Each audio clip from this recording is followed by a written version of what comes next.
बुद्धिबळाच्या पटावर महाराष्ट्राच्या लेकींनी इतिहास रचलाय। झारखंडमधील रांची इथं झालेल्या 69व्या राष्ट्रीय शालेय अंडर 14 मुलींच्या बुद्धिबळ स्पर्धेत महाराष्ट्र संघानं उपविजेतेपद पटकावत राज्याचा मान उंचवलाय। ही केवळ पदकाची गोष्ट नाही, तर संयम, शिस्त आणि संघभावनेतून साकारलेली यशोगाथा आहे।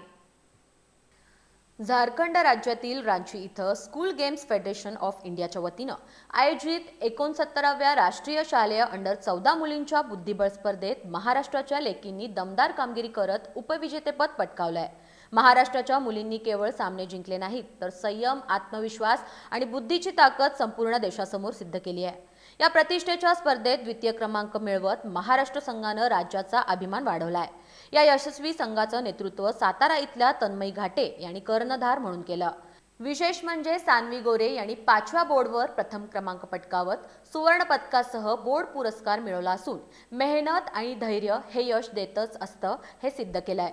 या यशामागील शिल्पकार ठरले आहेत संघाचे प्रशिक्षक रोहित महादेव पोळ, त्यांच्यासोबत संघ व्यवस्थापक वैष्णवी मॅडम आणि संपूर्ण मार्गदर्शक टीमनं दिलेलं योग्य नियोजन आणि पाठबळ हा यशाचा कणा ठरलाय। पालकांचा संयम, प्रशिक्षकांचं मार्गदर्शन, जिल्हा क्रीडा अधिकारी नागपूर तसंच महाराष्ट्र राज्याच्या प्रोत्साहनामुळे हे यश शक्य झालंय। बुद्धिबळाच्या पटावर महाराष्ट्राच्या लेकीनं पुन्हा एकदा राज्याचा झेंडा उंचवलाय।